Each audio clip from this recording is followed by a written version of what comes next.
Hello and welcome. This is part 2 for the Shimano LX M563 7-speed shifter rebuild. I've already worked on the 3-speed side, so this is now the 7-speed side that we're going to work on. I won't add on to any more information which I already said in the first video, so let's begin demounting. Let's start removing this bolt at the back using a number 4. And there's a Phillips screw underneath here that's going to give you access to the mechanism. Before you do anything removing the nut, make sure you remove all the tension on the spring. Mine's really sticky, so I'm having a hard time getting it down to it's a number 7 on here. On the other side we've got this nut to remove. We're going to be going clockwise to take it off, and that will be number 10. Right here we've got this spring. We can either detach it here, release that tension, or we can just lift up the plate.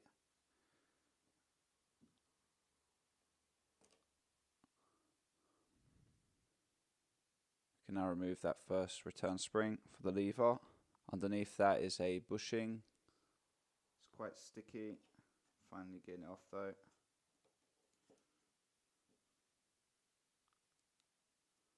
Very thin spacer. And a nylon bushing.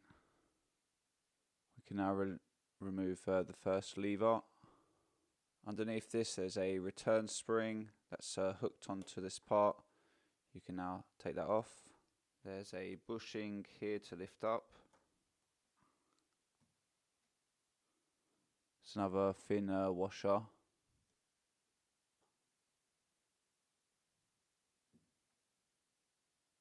The second lever off. I'm going to now pull out the mechanism. There's a seal that was sitting underneath that second arm. If you look very closely, there's a clip here that we need to remove.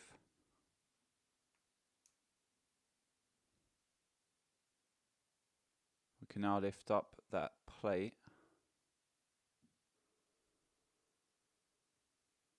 And that part was facing upwards. Nightmare, the camera, the battery died, and I'd undone everything, so now I had to kind of build it again, and not exactly the same way, just to present it. That's not going to be fun putting this back on, but we'll get there in the end. Right, so there's this pull here that we need to take off. It's been tensioned with that spring underneath here, so it's a little bit hard to remove. So we can pop that off. Underneath here there's a clip to remove.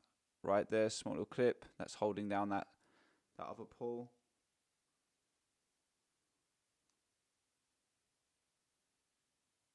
And finally we can start lifting up that last pull. Take it off with the spring. And on top of the cam there's a sprocket to take off, and finally the cam itself. So there's a return spring underneath here, very annoying as I don't remember how I'd taken it off earlier on. And you have this part here that can be removed, this pivot. So in light of the battery dying at the end, it's going to be very painful. I think that looked like the hardest part to remember how to install, and I've not got a video of that. But I think I'll be able to figure it out. And so now what I'm going to do is I'm going to clean all the parts, and then we can start to rebuild. Almost forgot the pull on the back of this lever. If you look how slow it is, it definitely needs to be cleaned underneath it. So we're going to remove that tiny little clip that's underneath there. Got it. Take off that pull and the spring, which is actually latched behind, slightly behind that, which is latched slightly behind the lever. There's a hole. Got it off. Right, so I've cleaned everything up, and now we're going to begin to put a bit of grease on some of the parts, and we're going to put it back together bit by bit. So I think I've figured out how to do this. I just built it up a little bit to have an idea, and I think we'll be good. So I'm just putting some grease on some of the parts, the spring and all the parts we're about to work on. I managed to figure out that in this position, this is going to go down this way at one point. We're going to first take the cam and we're going to put back the sprocket part on here. Yeah, here it is. So it lays fairly flat against the surface of the cam. Next, we're going to take that spring, make sure you've put a bit of grease on that. So there's one bit of the tip of that spring that's sticking out, and that indeed goes into the little slit that we have here.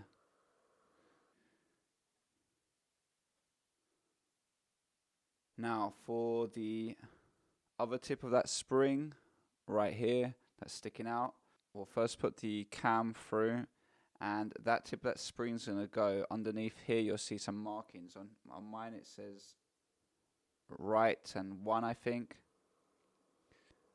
So the tip of the spring is going to go on to that side.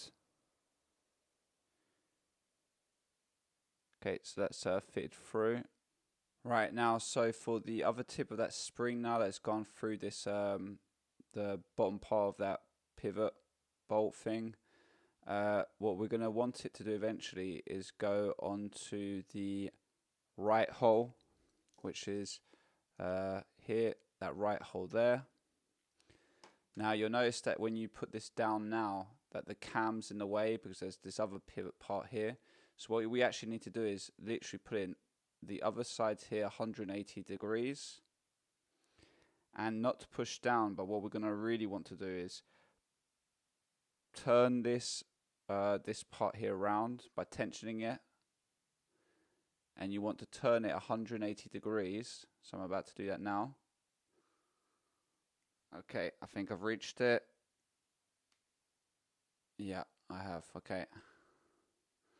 Make sure this is sitting flat. To do that, you can just kind of pull this back. Very annoying. Now I've managed to lay it flat by turning this round here. Now hold this fairly down. It can suddenly pop up for whatever reason. I'm going to give you a visual so that way you've got an idea. So you have this part here stopping against the pivot, and when you're going to actually push this back, if you see, it's returning. There's tons of tension on that. The cam, it's returning instantly. So we're going to have that spring, the longer tip's going to be facing up towards the top. And you need to get that into the hole right here. Okay, that's in. Let's grab that pull and start putting it down. Now you do want that spring to be in front of that slit there on that pull. Put it behind.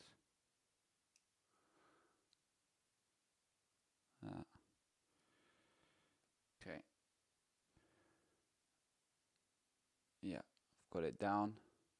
Now you're going to push that down, and at the bottom of there's a tiny little slit, and we're going to put a circlip to hold it all down. Right, you really need to push this down to be able to get to that little slit that's underneath here. It's incredibly annoying to do. Okay, I managed to get it clipped. I've slightly bent it. Very, very painful to get on. It's so thin, and that one it pretty much sits in the front of. We need to get it in front of that spring. So that's not too difficult. There you go. You can now grab this plate. Now that part there is going to be facing upwards from where we are. You can add on a bit of more grease here underneath, as this looks like there's quite a lot of rub marks. So that's going to be sitting there, and then that pivot goes through the hole.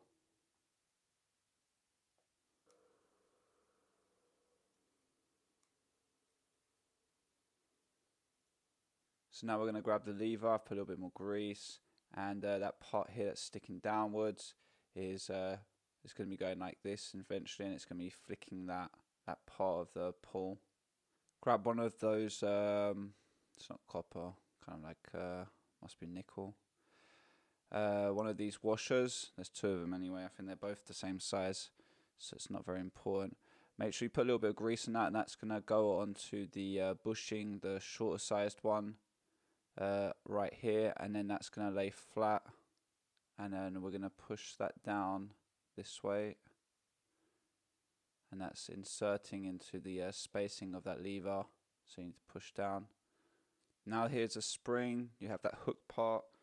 That hook part is going to latch onto here, and the other tip of that is going to go onto the right side of the lever. I'll just take this, push that down,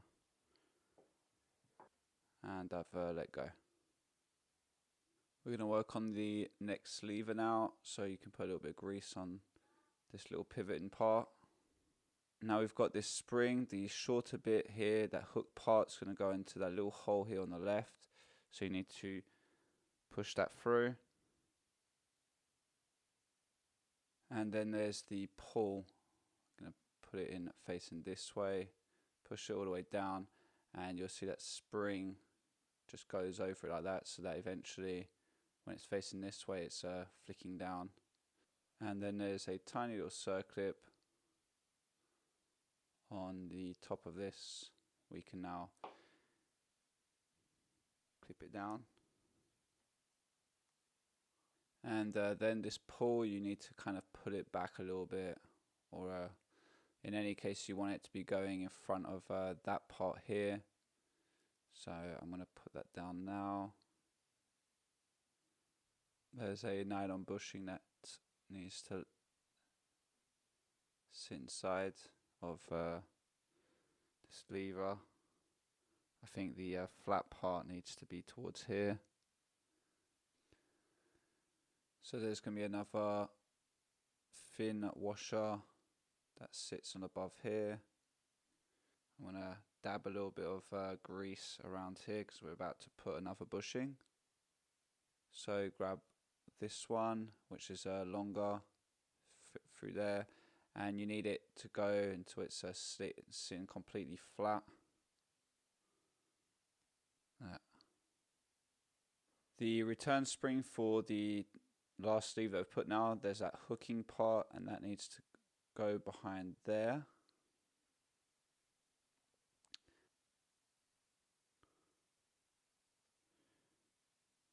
Now we're not going to put it all the way down. We're going to, underneath here, that other tip of that spring is going to need to go into the hole right there. Pretty much grab anything that's going to allow you to go underneath it and bring it up towards that part. Okay, it's now gone through, and now we can push this down. Make sure that spring is nice and flat when we're fully pushing this down. We're now going to put the nut down. I'm going to put a tiny bit of thread locker on the threading. So that's going to be going anti-clockwise to tighten down. Right, let's test this before I tighten mine down as well. See if it all worked. Okay, I'm going to fully tighten that up. Not too tight, I guess. So that little tip there for the dial, that little plastic part, you want that to go into that small hole here. So aim for that. You'll know when you get it in, it will sit nice and comfortably. In fact, you can automatically test it to try. Let's put this cover back on. And the bolt. Now, not too tight like on the last sleeve I worked. You want this to be, because it blocks this lever if you do it too tight. And there's actually thread locker on there, I think, for that reason. This is the early Shimano stuff, so not great. Early rapid fire stuff anyway. And we can screw that one down.